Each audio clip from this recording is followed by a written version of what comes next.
मैं हूं मानसी दवे और मेरे साथ है डिम्पी कालरा। भारतीय बाजार के लिए बेहद कमजोर दिन और कमजोरी इसीलिए ज्यादा कह सकते हैं क्योंकि रैली की उम्मीद जगाने के बाद बाजार जो है धराशाही होते हुए दिखे। दिन के निचले स्तरों पर ट्रेड करते हुए बाजार नतीजों का दौर चल रहा है। कुछ तमाम नंबर्स आप अपने स्क्रीन पर देख रहे हैं, लेकिन बाजार के सेंटिमेंट्स बिकवाली का दौर जारी और अब 23,900 के भी करीब इस वक्त ट्रेड करता हुआ Nifty.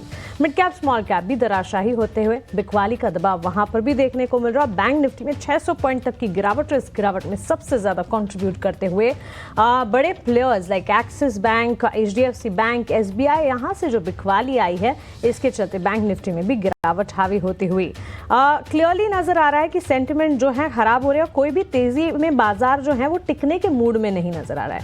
Bye on decline, sell on rally दोनों का मार्केट दिख रहा है, लेकिन सेल ऑन रैली जो है ज्यादा हावी होती हुई क्योंकि ट्रेडर्स जो फंसे हैं किसी भी उछाल पर निकलने की ही बात कर रहे हैं। चलिए आने वाले 1 घंटे में क्या कुछ हम आपके लिए लेकर आए हैं वो आपको बता देते हैं। थोड़ी देर में हमारे साथ हमारे टेक्निकल एक्सपर्ट्स जुड़ेंगे, उनसे बातचीत होगी, उनके क्लोजिंग ट्रेड्स हम जानने की कोशिश करेंगे। ऑप्शंस के चैंपियन 2:50 पर 3 बजे मार्केट का हाल कैसा दिख रहा है मार्केट 3 में आपको बताएंगे। BTST और STBT ट्रेड 3:15 बजे और साथ ही इवेंट्स का दौर चलेगा आगे।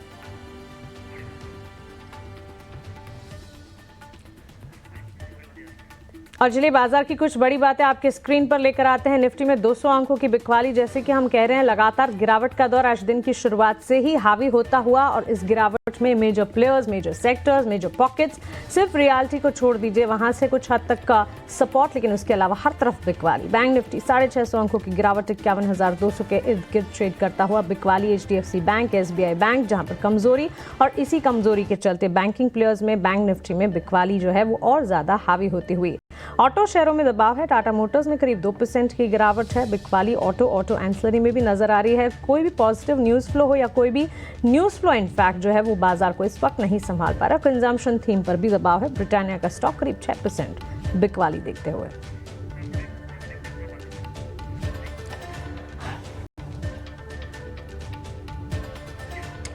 तो बाजार की नब्ज जो है बिल्कुल कमजोर होती हुई। Dimpy good afternoon. ये 24,000 को बार बार तोड़ने का सिलसिला भी अब लगता है शुरू हो जाएगा। देखिए मानसी, आज सुबह आप अगर मार्केट्स के लेवल्स को याद रखेंगे तब आपको उससे ज़्यादा क्लियर हो जाएगा कि क्यों ऐसा हुआ है। 24,200 के ऊपर खुला था निफ्टी और 51,500 के ऊपर था बैंक निफ्टी। इनफैक्ट मैं बोलूँगा 800 की तो कल की क्लोजिंग थी।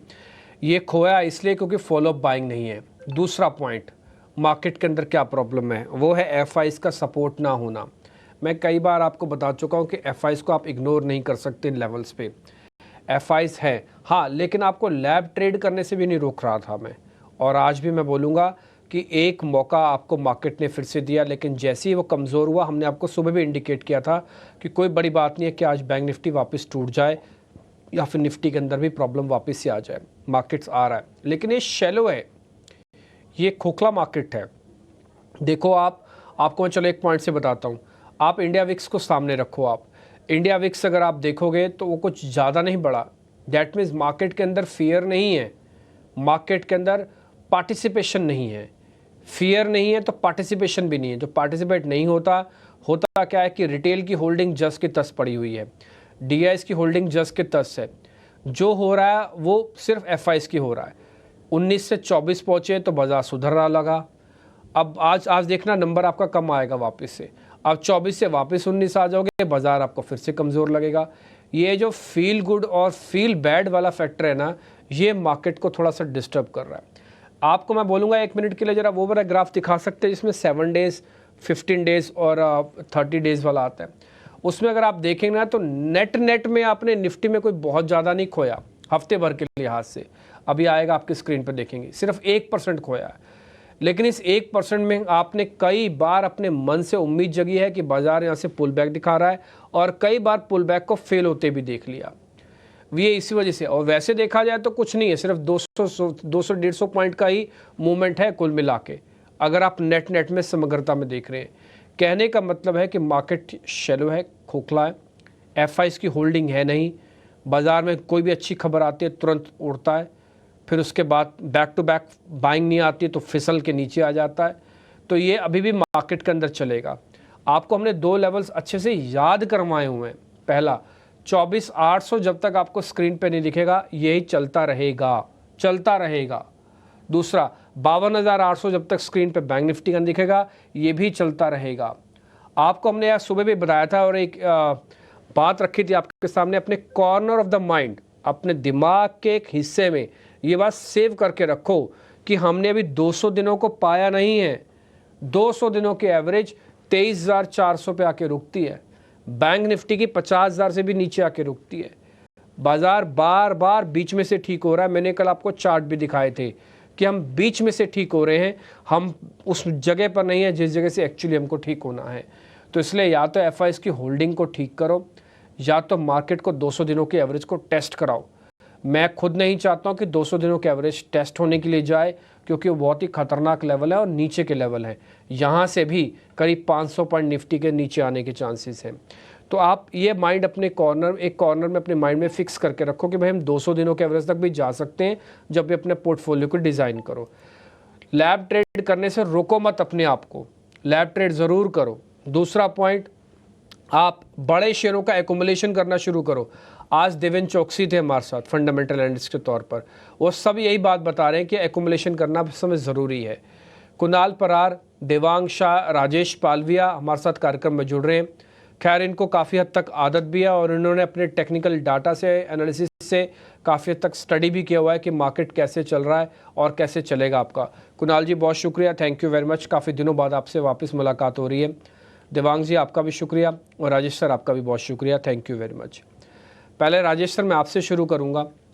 ओवरऑल मार्केट्स में मेरे को इसलिए डर नहीं लग रहा क्योंकि बाजार कह के तोड़ रहा है और कह के चल रहा है।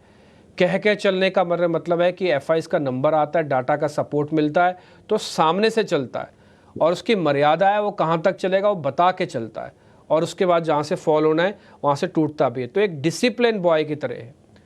आप बताइए सर, आप बाजार के अंदर क्या करना है? क्या 23,800 पे रुक जाएगा वापस, जो एक पैनिक बॉटम बना था?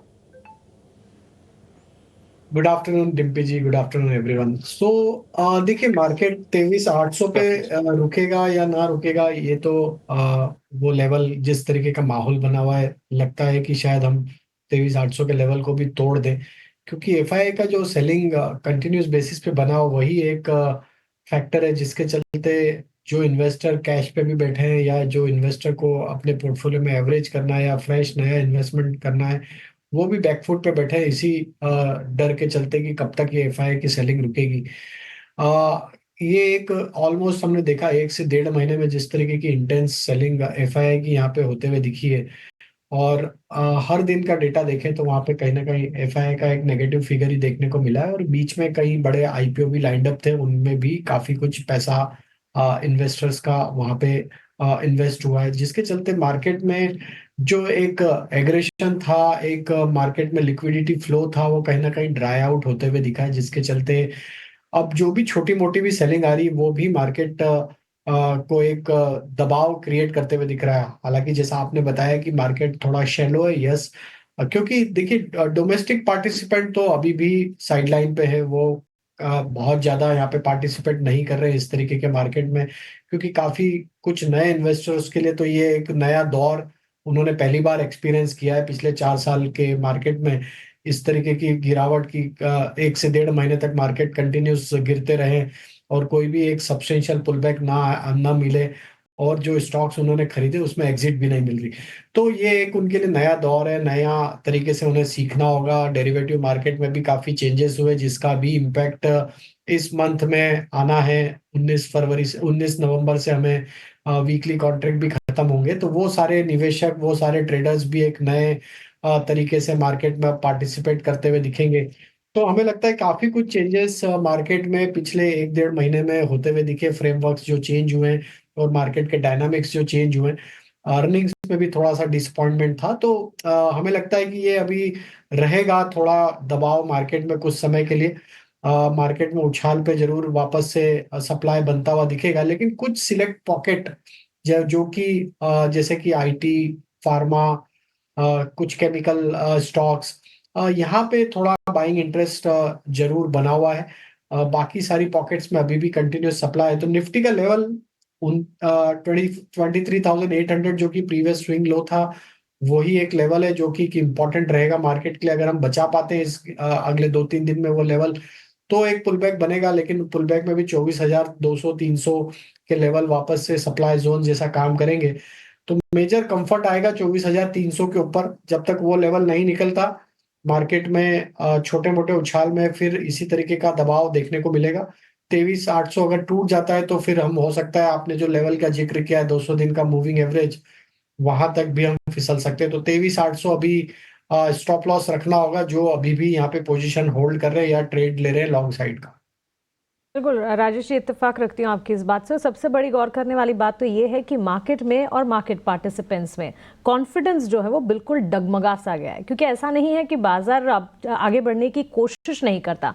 हम हर बार देखते हैं कि बाजार में खरीदारी का दौर आता है, लेकिन जैसे ही खरीदारी दिखती है, ट्रेडर्स हर उस उछाल में बाजार में से निकलने की ही कोशिश कर रहे हैं, निकलने की ही चेष्टा कर रहे हैं, क्योंकि कॉन्फिडेंस नहीं है और अपनी जो भी पोजीशन है वो काटने की कोशिश कर रहे हैं। ऐसे में बाजार में बिकवाली थमेगी कब? और आज शाम को एफआईआईज की तरफ से जो डेटा आएगा या जो बिकवाली का ट्रेंड अगर निकल कर आ गया तो ये और ज्यादा खतरनाक हो सकता है, क्योंकि इस वक्त 24,000 के नीचे भी हम फिसल चुके हैं। और अब एफआईआईज की सेलिंग अगर जारी रहेगी, आज इवनिंग का जो डेटा होगा उसमें भी सेल फिगर्स अगर आए, तो फिर कल सुबह जो है बाजार में और ज्यादा बिकवाली हावी हो सकती है। ट्रेड मार्केट में अगर देखें 24,500 अब तो बेहद दूर नजर आता है, लेकिन ये जब तक क्रॉस नहीं हो जाता कोई रैली टिकने का नाम नहीं लेगी। और नीचे की तरफ 24,850 और उसके बाद जैसे कि अभी हम डिस्कस करें 24,800 के लेवल्स भी अब तो नजर आ रहे हैं। Kunal, good afternoon. कैसे देख रहे हैं मार्केट के सेंटिमेंट्स को और आप अपने ट्रेडिंग आइडियाज भी बताएं। गुड आफ्टरनून आपको एंड सबको। Well, trade sentiment, overall market sentiment फिलहाल नेगेटिव साइड का ही है। जो लेवल राजेश जी ने कहे 23,800 एंड ऊपर में 24,300, 24,500, उसी लेवल के साथ हम जाएंगे, क्योंकि वही लेवल क्लियरली विजिबल है फिलहाल चार्ट के ऊपर। नाउ ट्रेड आइडिया की बात करें तो दो स्टॉक है, एक बाई साइड के लिए है और दूसरा सेल साइड के लिए है। अब ट्रेड सेंटीमेंट फिलहाल नेगेटिव है, तो पहले सेल साइड की बात कर लेते हैं। एनटीपीसी फ्यूचर शॉर्ट करके चलने की सलाह है। आज के दिन में अगर मैं एनटीपीसी की बात करूं तो ब्रेकडाउन दिया हुआ है। हेड एंड शोल्डर फॉर्मेशन का भी ब्रेकआउट दे रहा है यहाँ पे, और लाइकली चांसेस है कंफर्म भी यहाँ पे हो जाएगा। एंड अगर मैं स्मॉलर टाइम फ्रेम की बात करूं तो lower top lower bottom formation में फिलहाल स्टॉक ट्रेड कर रहा है। तो overall equation for the stock एक बियरिश साइड का ही इंडिकेशन है, शॉर्ट करके चल सकते हैं। 391 का हम यहाँ पे एसएल मेंटेन करके चलेंगे। टारगेट की बात करें तो नीचे में 377 का पहला टारगेट है, एंड अगर वो ब्रेक करता है तो 370 तक के भी टारगेट हमें यहाँ पे देखने को मिल सकते हैं। सो एनटीपीसी यहाँ पे आप शॉर्ट करके चलिए। और एक जो कॉल है जो बाई साइड में है वो है रामको सीमेंट। ना रामको सीमेंट बाय देने की एक वजह भी है। आप देखो तो आज गैप ओपनिंग हुआ है, प्लस मल्टीपल टाइम फ्रेम पे उसने ब्रेकआउट दिया हुआ है। 890 895 के लेवल का 200 डीएमए के ऊपर स्टॉक सस्टेन हो रहा है। तो कहीं ना कहीं आने वाले दिनों में एक अच्छी खासी मोमेंटम रामको सीमेंट में हमें यहाँ पे देखने को मिल सकती है। खरीदारी करके चलिए। 870 870 के एसएल के साथ टारगेट की बात कर लेते हैं तो 940 का पहला टारगेट है जो स्टॉक हमें दिखा सकता है। और 940 जैसे ही ब्रेक हुआ 990 तक के भी लेवल अल्टीमेट टारगेट ये स्टॉक हमें दिखा सकता है। ओके, तो चलिए एक सेल कॉल और एक बाय कॉल कुणाल की तरफ से आती हुई। एनटीपीसी फ्यूचर्स को शॉर्ट करने की राय, उसके ठीक सामने रैमको सीमेंट। इनफैक्ट नतीजों के ठीक बाद ये स्टॉक है जो कि मोमेंटम में रहा है और आज जो चुनिंदा स्टॉक्स है जहां पर एक्शन हम देख रहे हैं उस लिस्ट में आगे खड़ा है। रिजल्ट का इम्पैक्ट, लेकिन यहाँ खरीदारी की राय बनती हुई। Devang, good afternoon. मार्केट पर आपकी स्ट्रैटेजी और ट्रेडिंग आइडियाज आपकी तरफ से क्लोजिंग ट्रेड्स में। Very good afternoon. बात करें निफ्टी की तो डेफिनेटली आज हमने एक वापस एक हायर लेवल से करेक्शन देखा, और कल भी हमने देखा था कि एक हायर लेवल से वापस करेक्शन देखने मिला। तो जब तक 23,800 इंपॉर्टेंट सपोर्ट जोन है निफ्टी के लिए, जब तक लेवल ब्रेक नहीं होता, आई थिंक अग्रेसिव सेलिंग के लिए वेट करना चाहिए। अपसाइड अराउंड 24,400 यही एक स्ट्रॉन्ग रेजिस्टेंस है। तो हमें लगता है कि दायरे में भी फिलहाल देखने मिल सकता है मार्केट। यहाँ पे स्टॉक स्पेसिफिक रहने की अप्रोच रखने की सलाह रहेगी ट्रेडर्स को। स्टॉक स्पेसिफिक में बात करें तो फर्स्ट स्टॉक यहाँ रहेगा कोफोर्ज को बाय करने की सलाह है। ओवरऑल चार्ट स्ट्रक्चर देखिए काफी पॉजिटिव है, स्ट्रक्चर पॉजिटिव है। आज भी हमने देखा एक मोमेंटम देखने मिला। कोफोर्ज खरीदने की सलाह है। स्टॉप लॉस यहाँ पे रखना है 7970, टारगेट है 8,350। नेक्स्ट स्टॉक रहेगा सेल के लिए, डीएलएफ सेल के लिए सलाह रहेगी। ओवरऑल स्ट्रक्चर देखे, lower top lower bottom structure में स्टॉक ट्रेड कर रहा है डेली चार्ट, स्टॉक ने एक सपोर्ट भी ब्रेक किया है। डीएलएफ ये लेवल पे सेल करने की सलाह रहेगी। स्टॉप लॉस रखना है 790, टारगेट है स्टॉप लॉस रखना है 790, टारगेट है 750।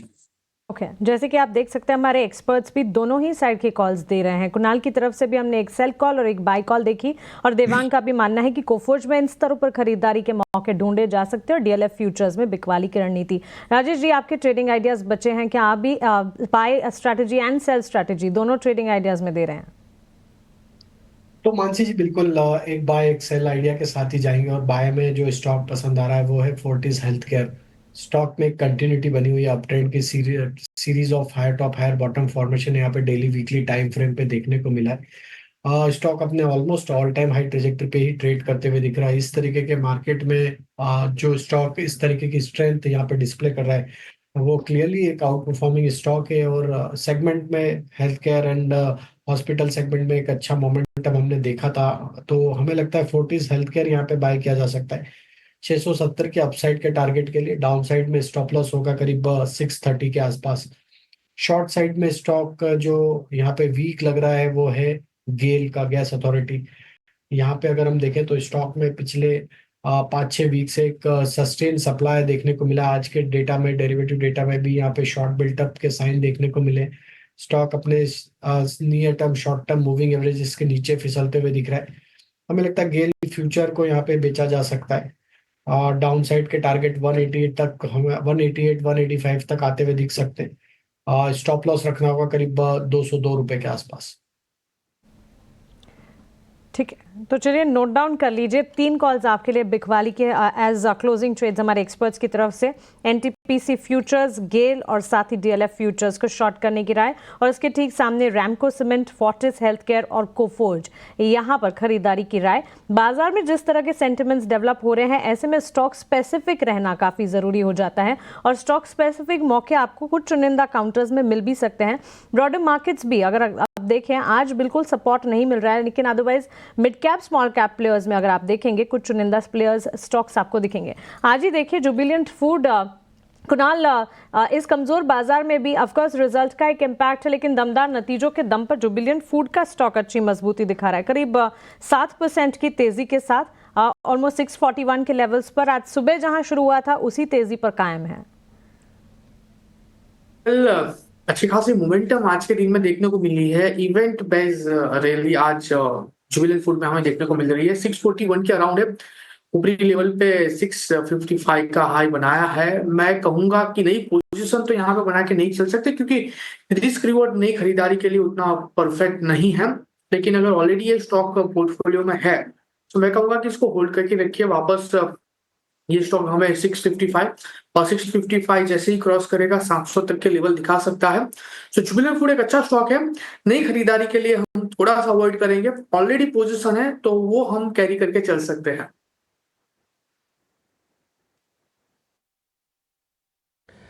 ठीक है, एक काम करते हैं कि ऑप्शंस का ट्रेड भी आपके सामने रखते हैं, फिर उसके बाद कुछ एक और शेयर्स पे भी चर्चा को आगे बढ़ाएंगे। पहले एक ऑप्शंस का ट्रेड, ऑप्शंस के चैंपियन में।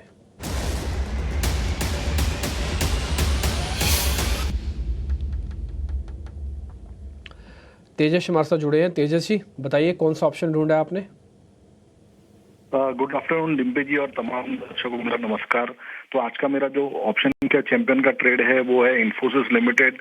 आज के जो ओवरऑल मार्केट में जो वीकनेस है, लेकिन ये स्टॉक आज भी एक चट्टान की तरह मजबूती से खड़ा है। स्टॉक ने अपनी जो 20 दिन और 50 दिन की मूविंग एवरेज को सरपास करके सस्टेन कर रहा है। मुझे लग रहा है IT as a sector outperform करेगा और इन्फोसिस और टीसीएस ये दोनों स्टॉक्स लीड करेंगे मार्केट में। तो इन्फोसिस का जो 1880 का जो कॉल है, हम 21 और 23 के लेवल में खरीदारी करने की राय दे रहे हैं। अभी थोड़ा चल गया है, 24 या 25 की तरह ट्रेड कर रहा है, तो आपको एक डिप में खरीदारी करनी है 21 और 21 और 23 की रेंज में। इसमें आपको स्टॉप लॉस लगाना है 11 का। इसमें पहला लक्ष्य रहेगा 35 का और दूसरा लक्ष्य रहेगा 45 का। और इसमें जो ट्रेड में है अधिकतम मुनाफा होगा 8,800 रुपए का और अधिकतम नुकसान होगा 4,800 का। ठीक है, पर लॉट की कैलकुलेशन है जो तेजस आपको बता रहा है। 1880 की एक स्ट्राइक की कॉल है, आप 21 से 23 रुपये के बीच में सौदा डाल के प्लस करना, मार्केट मत डालना। 35 से 45 रुपये तक का टारगेट है। फर्स्ट टारगेट 35 है, सेकंड इज़ 45। ऐसे stop loss remains the same 11 रुपये। चाहे 35 पे निकलो, 45 पे निकलो, जैसे आपको ठीक लगता है वैसे निकलो, बट 11 के स्टॉप लॉस को चेंज मत करना। एक लॉट की कैलकुलेशन है 8,500 और 4,500, ये लॉस प्रॉफिट आपका बनेगा अगर आप इसमें कोई सौदा लेते हैं तो।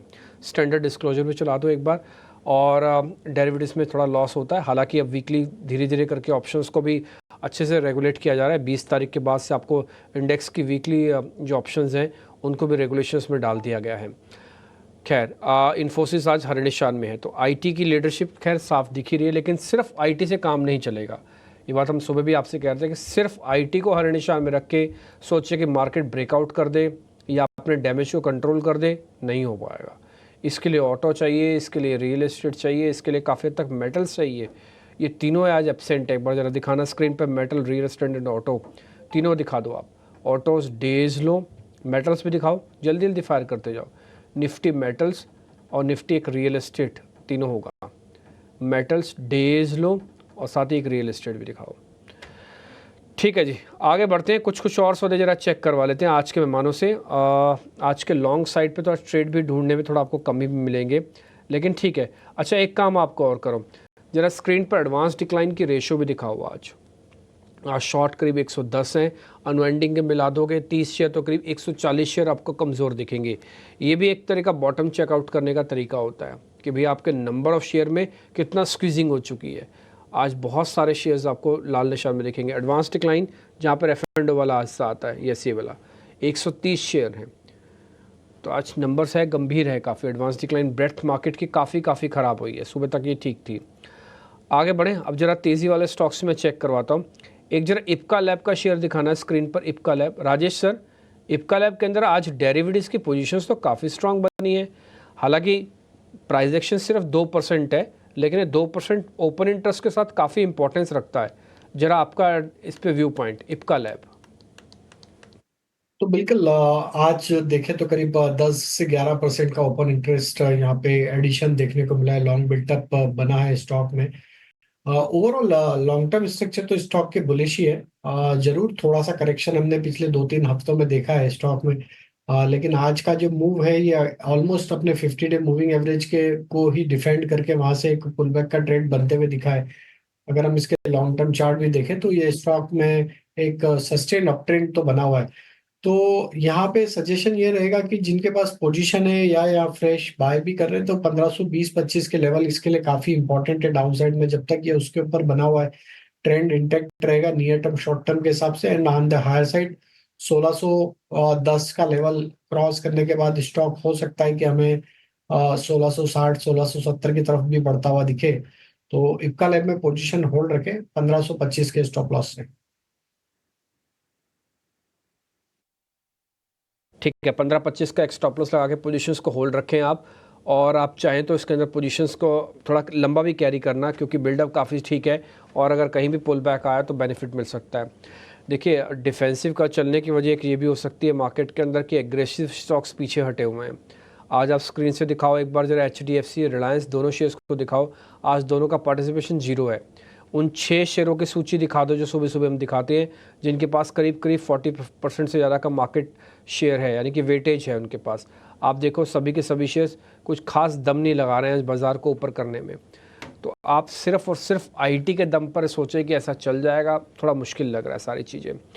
खैर एनी हाउ, आगे बढ़े। कुणाल परार, एक शेयर जरा आप भी चेक करना। काफ़ी दिनों बाद मेरे को स्क्रीन पर हरे निशान में भी दिख रहा है। 1 मिनट, हाँ मैं इसको चेक कर लूँ। 8% का था हुआ ये। क्रॉम्पटन का एक शेयर है, क्रॉम्पटन, जरा दिखाना, क्रॉम्पटन के नाम से होगा, क्रॉम्पटन, 395 का।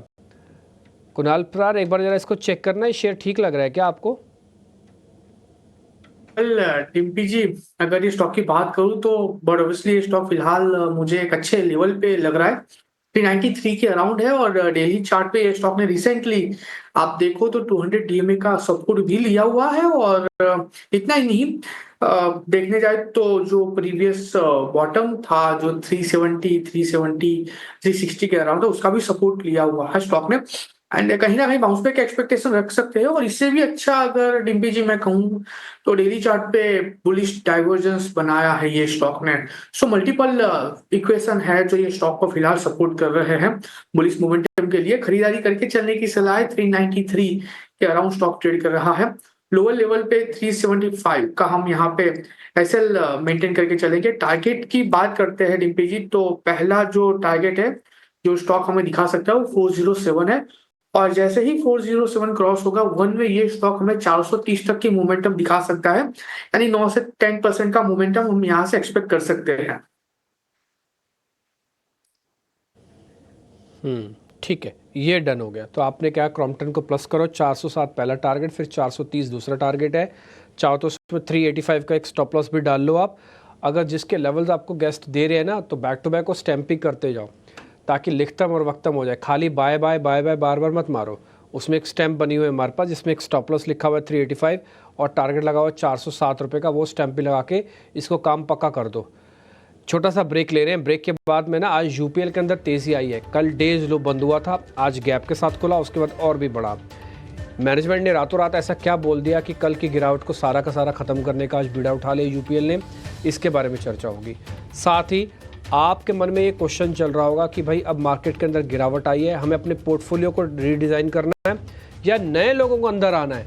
उनके लिए एक मैं लिस्ट बनवाऊँगा इन तीनों मेहमानों से, कुणाल जी से, देवांग सर से और राजेश पालविया से। ये तीनों आपको लंबी अवधि के लिए एक एक शेयर का नाम बताएंगे छोटे से ब्रेक के बाद।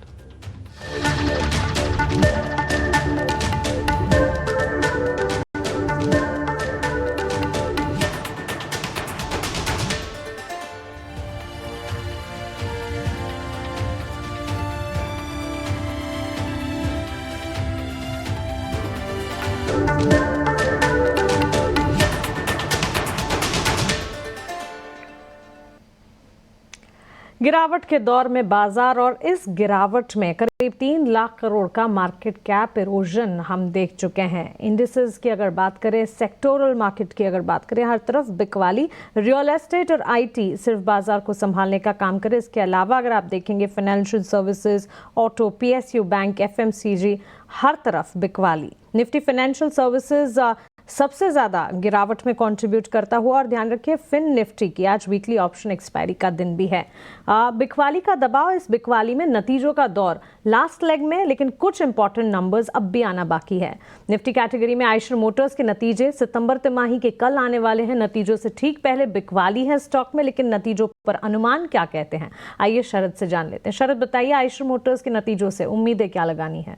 जी बिल्कुल, largely inline set of numbers का एक्सपेक्टेशन कर सकता है आयशर मोटर्स के लिए, लेकिन याद रखिए वॉल्यूम्स जो है वहाँ पे गिरावट already year on year basis पे देखने मिला है।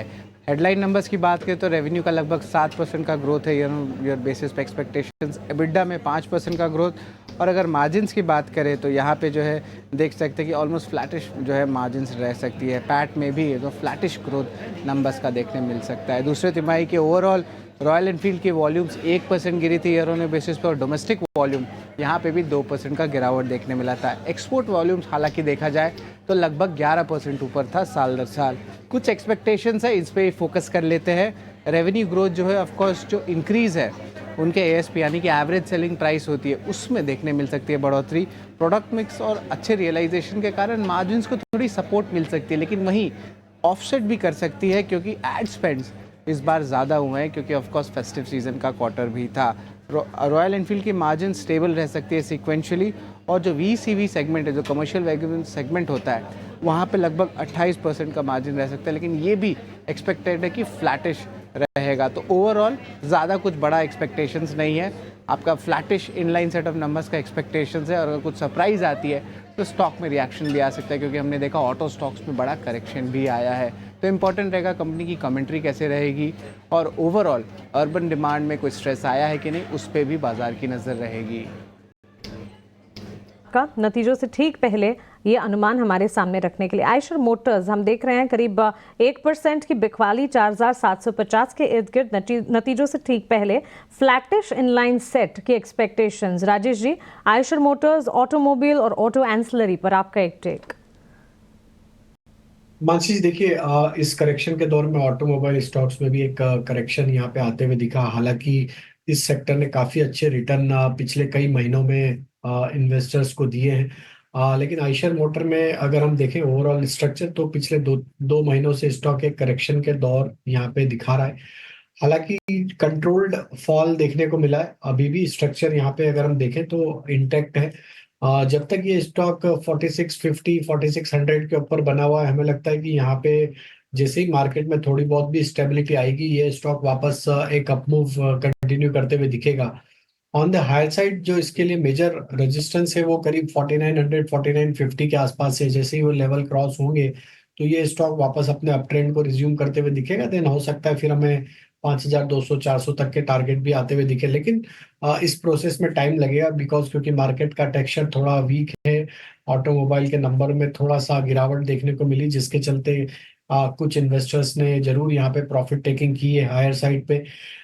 स्टॉक अभी भी नियर टर्म चार्ट पे एक सपोर्ट होल्ड करते हुए दिख रहे हैं, तो 4600 के स्टॉप लॉस से बने रह सकते हैं। अगर आपका नजरिया थोड़ा सा 3 से 6 महीने की अवधि का है, तो 4600 के स्टॉप लॉस से बने रहे, पोजीशन यहाँ पे इंटैक्ट रखे। वहीं अगर हम ऑटोमोबाइल में बाकी दूसरे स्टॉक्स की बात करें, तो यहाँ पे अगर हम देखें तो टू व्हीलर स्पेस में हीरो मोटर में एक काफी बड़ा करेक्शन देखने को मिला है। यहाँ पे ट्रेंड ऑलरेडी वीक हो चुका है। तो हमें लगता है कि अगर बाकी टू व्हीलर स्पेस में कंपेयर करें, तो हीरो मोटर अभी यहाँ पे हमें लगता है कि वीक टेरिटरी में फर्दर और डाउनसाइड यहाँ पे एक्सटेंड होते हुए दिख सकती है। वहीं हम देखें तो बजाज ऑटो भी एक प्रॉफिट बुकिंग यहाँ पे आते हुए दिख रही है, और स्टॉक अपने एक क्रिटिकल सपोर्ट एरिया के आसपास ही ट्रेड करते हुए दिख रहा है। तो बजाज ऑटो में हमें लगता है 9500 इसके लिए क्रिटिकल सपोर्ट है। अगर ये टूट जाता है तो यहाँ पे फर्दर सप्लाई 9000 की तरफ भी आते हुए दिख सकता है।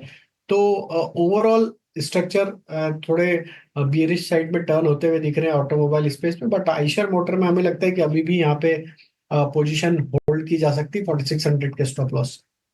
बजाज ऑटो में डाउन साइड नजर आती है, लेकिन आइशर मोटर्स में अगर एग्जिस्टिंग पोजीशन है उसे बिल्कुल बरकरार रखें। यहाँ से टेम्पररी डाउन साइड है, लंबी अवधि के लिए स्टॉक में मोमेंटम कायम रहेगा।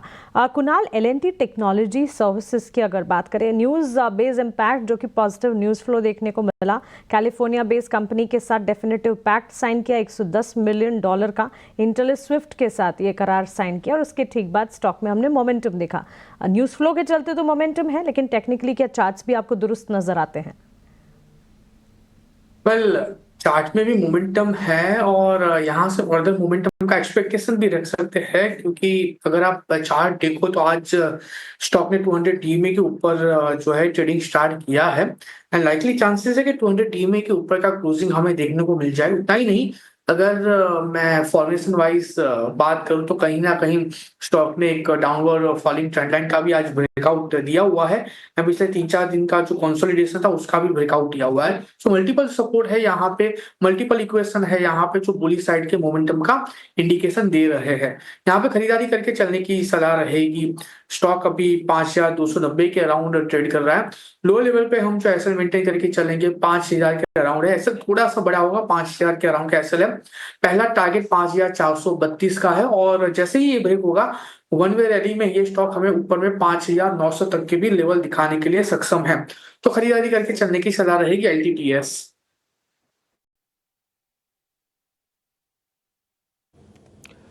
ठीक है, डन। अब एक काम करते हैं, जैसे मैंने आपसे ब्रेक से पहले भी कहा था, जब मैं ब्रेक के बाद आऊँगा तो आपके सामने हम अपने सहयोगी को जोड़ लेंगे, शरद को, ताकि आपको ये बता पाएँ कि यूपीएल की मैनेजमेंट ने रातों रात ऐसा क्या कह दिया कि कल तक जो शेयर डेज लो था, मैंने आपको YOY नंबर्स भी बताए थे कि इसके नंबर्स ठीक नहीं थे, लेकिन उसके बाद आज सुबह गैप अप हुआ, और गैप के बाद भी अभी भी शेयर करीब 2.5% ऊपर है, जबकि 200 पॉइंट का झटका निफ्टी को लग चुका है। मैनेजमेंट ने क्या कहा, रिपोर्ट्स क्या कह रही हैं, एक बार समझते हैं शरद दुबे से। शरद, बताएं आप। जी बिल्कुल, यूपीएल में जो है आज तेज़ी देखने मिल रही है, क्योंकि जो कल शाम को कॉन कॉल आई थी वहाँ पे अच्छी कमेंट्री देखने मिली है। ओवरऑल देखा जाए तो वॉल्यूम ग्रोथ कंटिन्यू करने वाली है, और एबिटा और मार्जिन की जो गाइडेंस है वित्त साल 2025 के लिए उसको भी अनचेंज रखा गया है। आगे जाते हुए higher than industry level growth जो है क्रॉप प्रोटेक्शन बिजनेस में देखने मिल सकती है, और उनकी अडवांटा बिजनेस में जो है अच्छी मार्जिन्स की इंप्रूवमेंट भी आ रही है, और स्ट्रॉन्ग कैश फ्लोज का एक्सपेक्टेशंस भी है। ओवरऑल ऑपरेटिंग लेवरेज भी आ रही है, और हाई कॉस्ट इन्वेंट्री धीरे धीरे गिर रही है। ओवर कैपेसिटी हुई थी चाइना में, तो उसके कारण दूसरे तिमाही के नंबर्स पे इम्पैक्ट पड़ा था, बट अब जो है रिलेटिवली वो फ्लैट हो चुकी हैं। और नॉर्थ अमेरिका और यूरोप मार्केट्स की बात करें तो वहाँ पे अच्छी ग्रोथ दिख रही है। नोवामा की भी रिपोर्ट आई जहाँ पे उन्होंने टारगेट प्राइस रिवाइज किया, 486 से बढ़ा के कर दिया 590 और मेंटेन जो है अपग्रेड कर दिया, माफ़ करिएगा, बाय रेटिंग का। हालांकि पैट एस्टिमेट ज़रूर घटाए वित्त साल 2025 और 26 के लिए, लेकिन जो टारगेट पी है उसको बढ़ा के 13 टाइम्स कर दिया। इसके दो कारण हैं। सबसे पहला है कि बैलेंस शीट में बूस्ट आया राइट्स इशू के कारण, और उसके अलावा एडवांटा बिजनेस में अनलॉकिंग भी दिखेगी। कल ऑफकोर्स यूपीएल के नंबर्स में जो है गिरावट आई थी क्योंकि Q2 नंबर्स डिक्लेयर हुए थे, लेकिन आज कॉन कॉल कमेंट्री में स्ट्रेंथ दिखी और थोड़ी अपग्रेड्स भी आई है ब्रोकिंग हाउस से। ठीक है, डन। तो ये कुछ पॉइंट्स आपने हमको बता दिए कि जो कमेंट्री से निकल के आया, जिसकी वजह से आज यूपीएल तेज़ है। एक काम करते हैं कुणाल परार, एक बार ज़रा यूपीएल आप चेक कर दो, उसके बाद फिर हम एक एक शेयर लेंगे पोर्टफोलियो डिज़ाइनिंग के हिसाब से। मार्केट में गिरावट के सब लोग वेट करते हैं, आ तो गई गिरावट, फिर पोर्टफोलियो भी डिज़ाइन करवाएंगे आपसे। लेकिन ज़रा पहले यूपीएल के बारे में बताओ आप। वेल डिम्पी जी, यूपीएल के बारे में बात करें, यूपीएल फिलहाल 526 के अराउंड है। नो डाउट आज स्टॉक देखने जाए तो 2% अप है, लेकिन ओपनिंग के बाद स्टॉक लगातार यहाँ पे प्रॉफिट बुकिंग ही देखने को मिल रहा है। और सबसे बड़ा वीक पॉइंट जो फिलहाल स्टॉक के लिए है वो यही है कि स्टॉक 200 डीएमए के नीचे ट्रेड कर रहा है। लाइकली चांसेस है फर्दर गिरावट भी हमें यहाँ पे देखने को मिल सकती है। गिरावट में स्टॉक 500 और जैसे ही 500 ब्रेक होगा 480 तक के लेवल दिखा सकता है। सो ओवरऑल वीकनेस कंटिन्यू रह सकती है यूपीएल में आने वाले दिनों में टेक्निकल के बेस पे।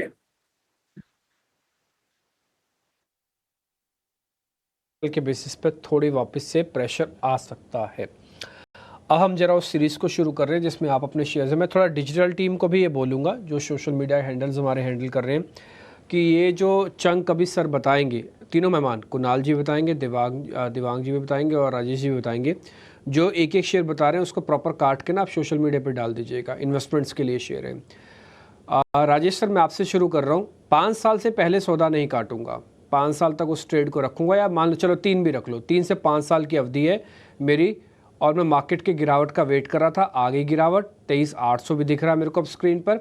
मेरे को कुछ शेयर को प्लस करना है। एक शेयर आप बता दीजिए जिसको मैं अब आंख बंद करके लेना शुरू कर दूं। मैं एकुमुलेट करूंगा सर, थोड़ा बहुत और नीचे आएगा तो रख लूंगा, कोई दिक्कत ना हो मेरे को। डीपी जी देखिए, यहाँ पे जो स्टॉक हमें लगता है कि 3 से 5 साल की अवधि के लिए बाय किया जा सकता है वो है CDSL का। ये स्टॉक इक्विटी मार्केट का प्रॉक्सी प्ले ही है, और हमें लगता है कि जिस तरीके से यहाँ पे इक्विटी मार्केट में इंक्लूजन हुआ है, ये स्टॉक एक बेनिफिशियरी स्टॉक रहेगा अगले 3 से 5 साल के लिए। यहाँ पे हम सजेस्ट करेंगे कि बाय एंड एक्यूमुलेट करें, और भी अगर यहाँ पे कोई डीप कट आता है या माइनर कट आता है तो यहाँ पे बाय करें।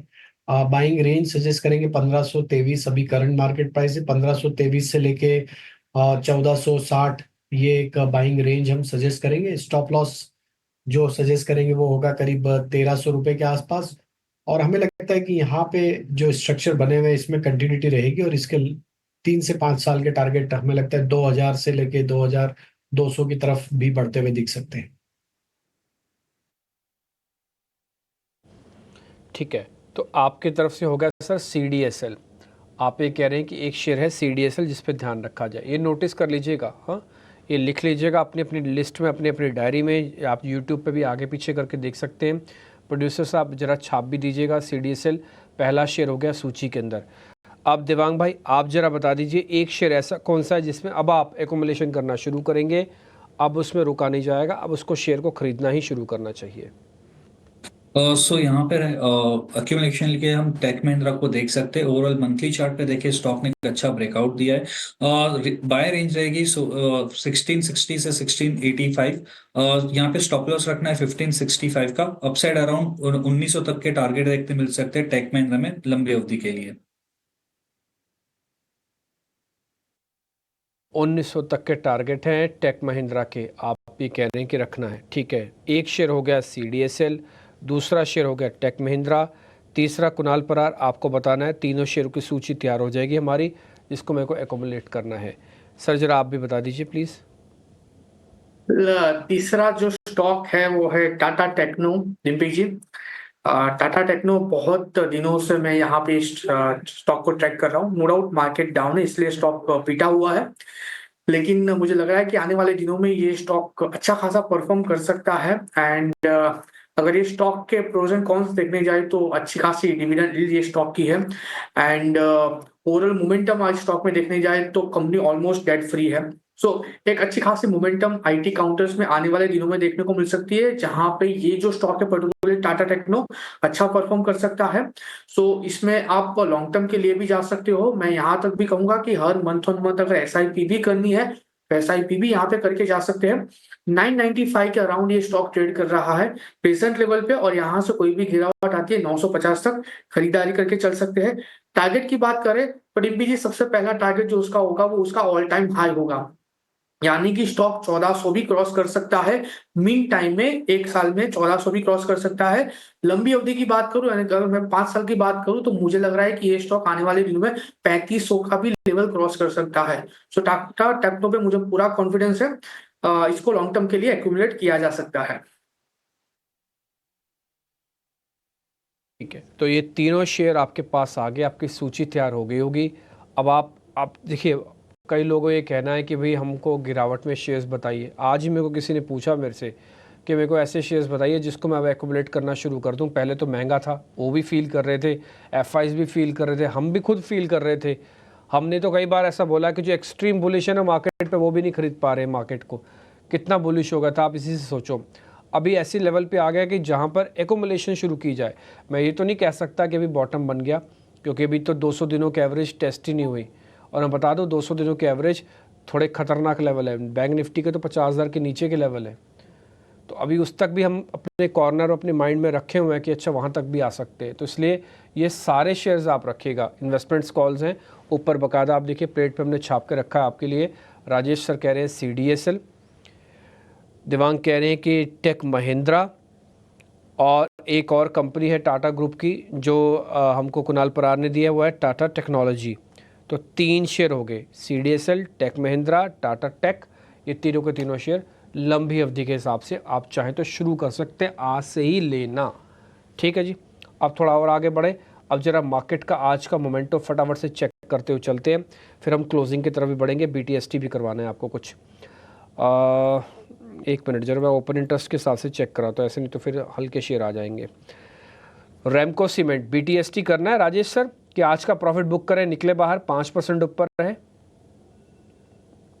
देखिए, pure trading point of view से किसी का पोजीशन है तो निकल ही जाना चाहिए, क्योंकि इस तरीके के मार्केट में 5% मिलना भी एक बड़ी बात है। तो इंट्राडे पॉइंट ऑफ व्यू से या एकदम बिल्कुल शॉर्ट टर्म ट्रेडिंग के हिसाब से जिन्होंने लिया है, बिल्कुल बुक करे प्रॉफिट।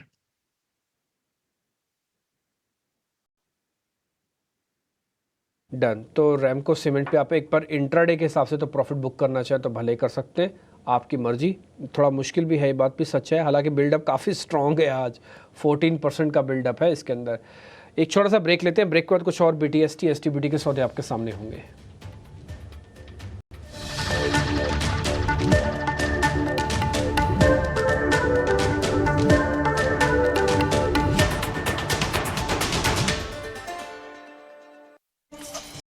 बाजार में गिरावट और गहराती हुई, 23,900 के भी नीचे इस वक्त निफ्टी फिसलता हुआ दिन के निचले स्तरों पर अगर आप देखेंगे करीब 300 अंकों की बिकवाली 23,870 के इर्द गिर्द ट्रेड करता हुआ Nifty.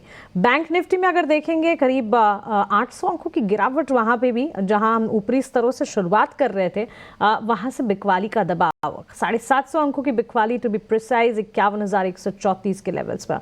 Mid cap, small cap और सेंसेक्स यानी कि लार्जर प्लेयर्स और साथ ही ब्रॉडर मार्केट्स में भी बिकवाली। बाजार के हीट मैप को अगर आप देखेंगे तो 4-5 स्टॉक्स को छोड़ दीजिएगा, उसके अलावा हर तरफ बिकवाली जो है वो हावी होते हुई। Trent, Infosys, Sun Pharma, HCL technologies, ICICI bank, TCS, ये स्टॉक्स हैं जहां पर हरे निशान के साथ थोड़ी बहुत खरीदारी, यानी कि सिर्फ आधे % की खरीदारी के ट्रेड्स आप देख पाएंगे। लेकिन इसके अलावा Reliance, IndusInd bank, Titan, SBI life, ONGC, Bharti Airtel जैसे मेजर प्लेयर्स हैं जहां पर गिरावट हावी होती हुई। रिलायंस लगातार बिकवाली का दबाव झेलते हुए बेयर मार्केट टेरिटरी में जाकर फिर से यहां पर अगर आप देखेंगे गिरावट जो है वो हावी ही यहां नजर आ रही है। BTST STBT ट्रेड्स देख लेते हैं, हमारे एक्सपर्ट्स क्या कहते हैं इस बाजार में कहां पर नजर होनी चाहिए। राजेश जी, BTST STBT या फिर नो ट्रेड भी आप प्रैक्टिस कर सकते हैं, बताइए। तो देखिए, वैसे तो ट्रेड ना करे तो ही अच्छा है, क्योंकि इस तरीके के ओवरसोल्ड मार्केट में शॉर्ट करना भी रिस्की होता है। तो मेरे हिसाब से नो ट्रेड ही मैं यहाँ पे सजेस्ट करूंगा, कोई ट्रेड यहाँ पे BTST STBT के लिए नहीं हो। Rational approach. कुणाल, आपकी तरफ से कोई ट्रेड?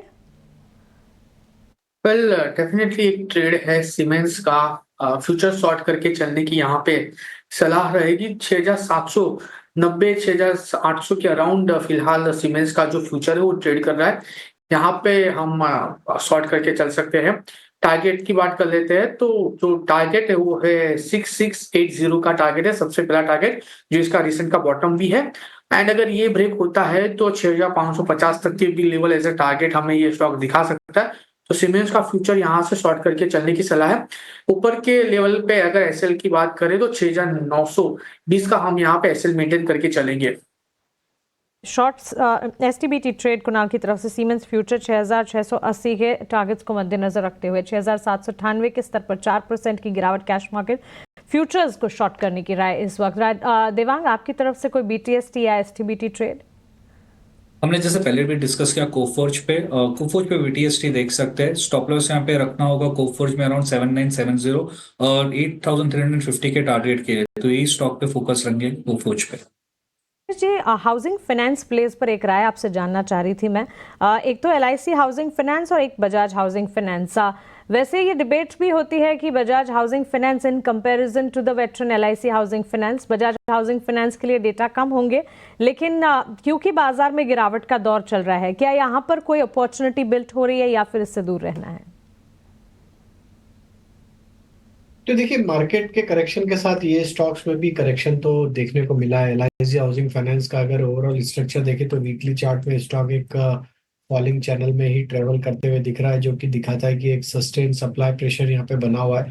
हालांकि स्टॉक ने प्रीवियस स्विंग लो जो बने थे स्टॉक में रिसेंटली, वहां से एक पुलबैक का ट्रेड जरूर बनाया, लेकिन यहाँ पे जो मेजर हर्डल बनी हुई है वो करीब 635 640 के आसपास है। जब तक ये लेवल वीकली क्लोजिंग बेसिस पे क्रॉस नहीं करता, स्टॉक छोटे मोटे उछाल में स्टॉक में दबाव ही रहेगा। ऑन द डाउन साइड यहाँ से critical and important support area इस करेक्शन का 600 रुपए के आसपास है। अगर वो टूटते हैं तो ये स्टॉक में डाउन मूव एक्सटेंड होगा। तो अभी थोड़ा अवॉइड ही करना चाहिए। मार्केट का टेक्सचर अभी भी वीक ही है और यहाँ पे कोई भी साइन ऑफ रिकवरी अभी भी आते हुए नहीं दिख रहा है। तो LIC हाउसिंग फाइनेंस पे व्यू अभी यही रहेगा कि अभी फर्दर वेट करें। ये करेक्शन एक्सटेंड होते हुए दिख सकता है टुवर्ड्स 600 और 580 की तरफ। ठीक है, करेक्शन एक्सटेंड होता हुआ दिखेगा, दूर रहने की राय इस वक्त मिलती हुई। त्रिवेणी टरबाइन पर देवांग, आपकी एक राय जानना चाहूंगी। क्लियरली रिजल्ट का एक एक्शन यहाँ नजर आ रहा है, लेकिन एक्शन काफी अच्छा दिखा, दमदार नतीजे, और नतीजों के ठीक बाद हमने स्टॉक में मूवमेंट देखी। दिन की शुरुआत में तो करीब 7-8% तक की तेजी, इस वक्त भी तेजी कायम, ऑलमोस्ट 4% की अपमूव 650 के स्तर। तो त्रिवेणी टर्बाइन की बात करें तो जो ओवरऑल जो स्टीली पे स्ट्रक्चर है, एक अभी भी सपोर्ट के ब्रेक किया था और ऑल्सो एक अभी भी ट्रेंड नेगेटिव है। तो आई थिंक जब तक स्टॉक 680 के ऊपर ब्रेक नहीं आता है तब तक I think wait and watch करना चाहिए। डाउन साइड अराउंड जो सपोर्ट है अराउंड 620 का है, तो आई थिंक अभी स्टॉक में अवॉइड करने की सलाह रहेगी। ठीक है, अगर पोजिशंस है उन पोजिशंस का क्या किया जाए देवांग? बस पोजीशन है 620 का, एक स्टॉप लॉस रखे, अगर ये लेवल ब्रेक करता तो एग्जिट की सलाह रहेगी। चलिए, बिल्कुल। तो ये राय त्रिवेणी टरबाइन पर। रिलायंस इंडस्ट्रीज, कुणाल एक राय आपसे जानना चाहेंगे। 1273 के रेंज में इस वक्त ट्रेड करता हुआ, पिछले दिनों अगर देखें, पिछले कुछ ट्रेडिंग सेशन से डाउनफॉल का सिलसिला लगातार जारी है और रिलायंस जैसे मेजर प्लेयर से डाउनफॉल टेक्निकली ये काफी कंसर्न है, क्या राय होगी? 1275 के अराउंड स्टॉक ट्रेड कर रहा है एंड एक अच्छा खासा करेक्शन हमें ऊपरी लेवल से देखने को मिल चुका है, लेकिन जिस हिसाब से स्टॉक ट्रेड कर रहा है यहाँ से फर्दर करेक्शन भी स्टॉक हमें दिखा सकता है और करेक्शन में स्टॉक नीचे 1210 तक के लेवल दिखाने के लिए सक्षम है। मुझे लग रहा है कि प्रेजेंट लेवल पे इसको अवॉइड करना चाहिए। मैं शॉर्ट करने की भी सलाह नहीं दूंगा, लेकिन मैं इतना जरूर कहूंगा कि अगर 1210 का अगर ये स्टॉक लेवल दिखाता है तो वहां पे ये स्टॉक एक्यूमुलेट करना चाहिए, क्योंकि वहां से वन वे रैली हमें ऊपरी लेवल पे 1500 से 1600 तक की देखने को मिल सकती है। सो 1210 के लेवल के लिए एक बार वेट करना चाहिए। एंटिसिपेटेड है और इसीलिए वेट एंड वॉच की रणनीति रिलायंस पर इस वक्त एक्सपर्ट्स जता रहे हैं। रियल एस्टेट स्पेस एकमात्र स्पेस जहां से थोड़ी बहुत तेजी की गुंजाइश दिख रही है या फिर थोड़ी बहुत सपोर्ट्स मिल रहे हैं। राजेश जी, लोढ़ा मैक्रोटेक डेवलपर्स, एक खबर भी आई थी पुणे में कुछ लैंड पार्सल्स इन्होंने 111 करोड़ में खरीदे हैं और आज सुबह से इस स्टॉक में मोमेंटम कायम है। इस वक्त भी देखें 4% की तेजी 1238 के स्तर। तो बिल्कुल लोढ़ा में एक पुलबैक बना है और स्टॉक अपने 200 डे मूविंग एवरेज के आसपास निगोशिएट करते हुए दिख रहा है। हमें लगता है यहाँ पे further fresh follow up buying action अगर 1250 के ऊपर सस्टेन होती है तो ये स्टॉक का नेक्स्ट टारगेट 1300-1320 की तरफ भी आते हुए दिख सकता है। हालांकि स्टॉक बाकी स्टॉक्स को देखे रियल एस्टेट स्पेस में तो वहाँ ऐसा कोई बहुत बड़ा कोई पुलबैक का ट्रेड नहीं बना है, लेकिन यस लोढ़ा में एक न्यूज के चलते हमें लगता है यहाँ पे अगर जिनके पास भी लॉन्ग साइड का ट्रेड है वो 1200 के स्टॉप लॉस से पोजीशन कैरी करें, 1280-90 के आसपास आइदर रिव्यू करें या वहाँ पे पार्शियल प्रॉफिट भी बुक करें। राय मैक्रोटेक डेवलपर्स पर मिलती हुई। अक्टूबर का महीना भले ही काफी चौपी रहा हो भारतीय बाजार के लिए, लेकिन म्यूचुअल फंड के फ्लोज का डेटा जो है काफी रेजिलिएंट और काफी इंटरेस्टिंग देखने को मिला है। 41,887 करोड़ के इक्विटी म्यूचुअल फंड फ्लोज के साथ रिकॉर्ड कह सकते हैं मंथली फ्लो म्यूचुअल फंड्स में अक्टूबर के महीने में दर्ज हुए हैं। अब जब इतने ज्यादा फंड फ्लोज और इतना इंटरेस्ट डेवलप हो रहा है, सेक्टोरल थीमेटिक फंड्स डिमांड में आ रहे हैं, अगर आपको पता चल जाए कि ये म्यूचुअल फंड्स जो हैं वो इंटरेस्ट कहां पर दिखा रहे हैं, कौन से शेयर्स कौन से सेगमेंट्स पर दिखा रहे हैं, ये सबसे ज्यादा जानना जरूरी है। और यही इंटरेस्टिंग डिटेल लेकर शरद हमारे साथ जुड़ गए हैं। शरद, बताइए म्यूचुअल फंड्स का भरोसा कहां पर है? जी बिल्कुल, अक्टूबर के महीने में जो है बहुत अच्छी मूवमेंट देखने मिली है इक्विटी फ्लोज की। सितंबर में लगभग 34,400 करोड़ का ये आंकड़ा था और अब देखा जाए तो उसके मुकाबले लगभग 42,000 करोड़ का जो है टोटल इन्फ्लोज देखने मिला है। अगर वही एनएफएस को हटा दे फिर भी एक सिग्निफिकेंट इन्फ्लोज देखने मिली है, लगभग 38,000 करोड़ का ये मार्क है।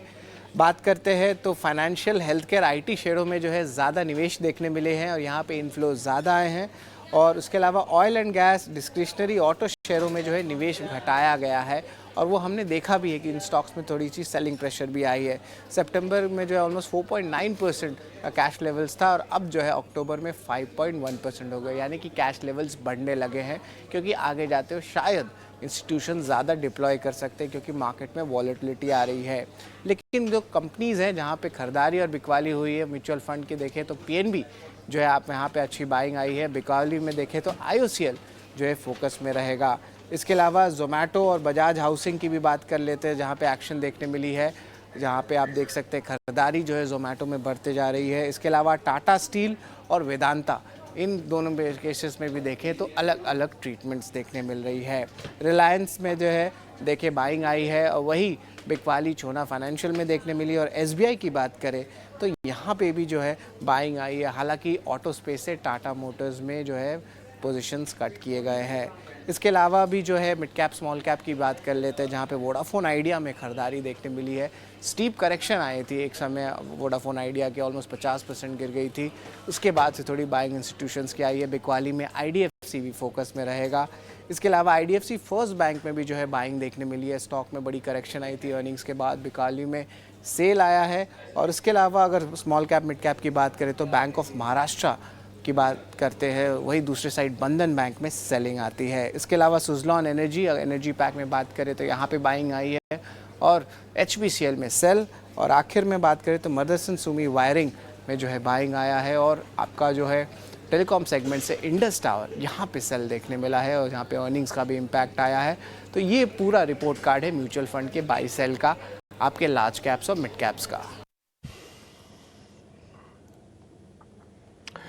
ठीक है, तो आज की गिरावट तो खैर काफ़ी गंभीर है और इस बीच म्यूचुअल फंड्स के बारे में जानकारी आपको शरद दे रहे थे। 700 पॉइंट की गिरावट के साथ आज हम 51,000 के बिल्कुल दहलीज पे वापस से पहुंच गए बैंक निफ्टी की। कोई ट्रेड तो मैं अब नहीं पूछूंगा, लेकिन आज मार्केट की जो क्लोजिंग है उसमें बिना विक्स के बढ़े हुए मार्केट टूट रहा है।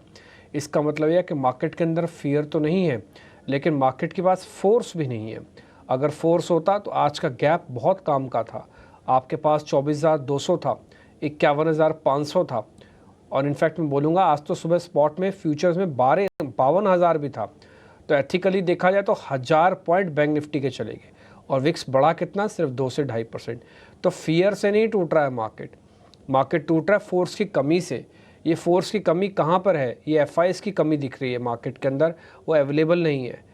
रिटेल के पास माल ऑलरेडी पहले से बुक्ड है काफ़ी, 66% की लॉन्ग होल्डिंग के साथ रिटेल खड़ा है सिस्टम में, इससे ज़्यादा बढ़ भी नहीं पाएगा आगे वो। डीआईज के पास ऑलरेडी 45% का होल्डिंग्स हैं अभी, और डीआईज इससे ज़्यादा अमूमन होल्डिंग्स अपनी बढ़ाते नहीं हैं। तो जो हो रहा है वो उसमें हाथ बदला होना चाहिए। रिटेल का माल एफआईज के हाथ में पहुँचे तब ये बेस स्ट्रॉन्ग बनेगा। जब तक रिटेल का माल एफआईज के हाथ में नहीं आएगा तब तक दिक्कत रहेगी।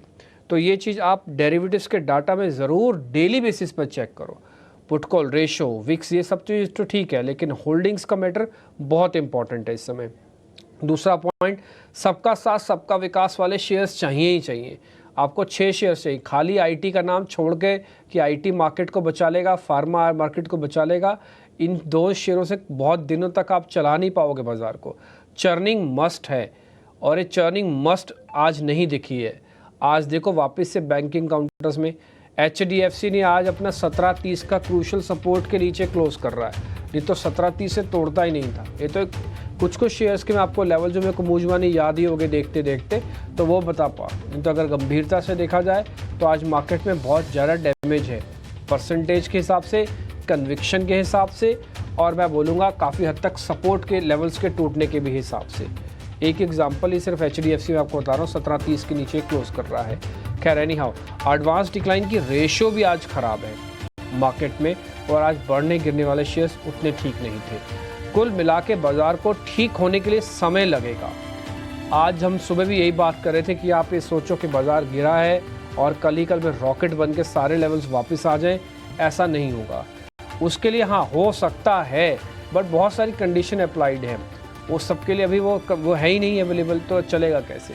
तो फिलहाल तो मार्केट को जब भी आप, ये बात अच्छी से समझिए, हमने कई बार आपके सामने बात रखी कि जब तक 24,500 के ऊपर नहीं आता, 24,800 के ऊपर नहीं आता, 800 पे आपको गिरावट भूलनी पड़ेगी। 24,500 पे आपका जो कॉशियस स्टांस है वो पॉजिटिव स्टांस में बदल सकता है। लेकिन जब भी मार्केट के अंदर बढ़त आए, आप डर की और शक की निगाह से देखते रहो। कब तक देखना है, जब तक या तो 200 दिनों के एवरेज टेस्ट ना हो जाए, या तो 24,500 ना आ जाए निफ्टी के अंदर, सेम 52,800 जब तक बैंक निफ्टी के अंदर ना आ जाए, नहीं तो फिर 200 दिनों के एवरेज की वेट करो। बाज़ार खिसकाते खिसकाते वहाँ तक भी लेके जा सकता है। ये जो बीच में ठीक होना, बीच में ख़राब होना, ये आपको अच्छे से पक्का नहीं कर पाएगा। आपका मन भी तोड़ेगा, आपका कॉन्फिडेंस भी तोड़ेगा, और एक दिन गलती से फंस गए ट्रेड के अंदर तो फिर पूरे हफ्ते के पैसे भी चले जाएंगे। इसलिए थोड़ा शांति रखो मार्केट के अंदर और आराम से ट्रेड करो ज़रूर, लेकिन वो लैब ट्रेड की फॉर्म में करो, इक्का दुक्का लॉट के हिसाब से करो। और एक्यूमुलेशन का समय आ चुका है, इसलिए एक्यूमुलेट भी करो। बहुत बहुत शुक्रिया आपका Rajesh sir, thank you very much, आपने समय निकाला हमारे लिए। कुणाल परार, आपका भी बहुत शुक्रिया, थैंक यू वेरी मच समय देने के लिए। दिवांग भाई, शुक्रिया आपका, थैंक यू वेरी मच आज समय देने के लिए। मेरे को और मानसी को इजाज़त दे सकते हैं। आज का दिन ठीक नहीं था, देखते हैं कल क्या होता है, कल मार्केट के अंदर कैसे ट्रेड होता है। नमस्कार। नमस्कार।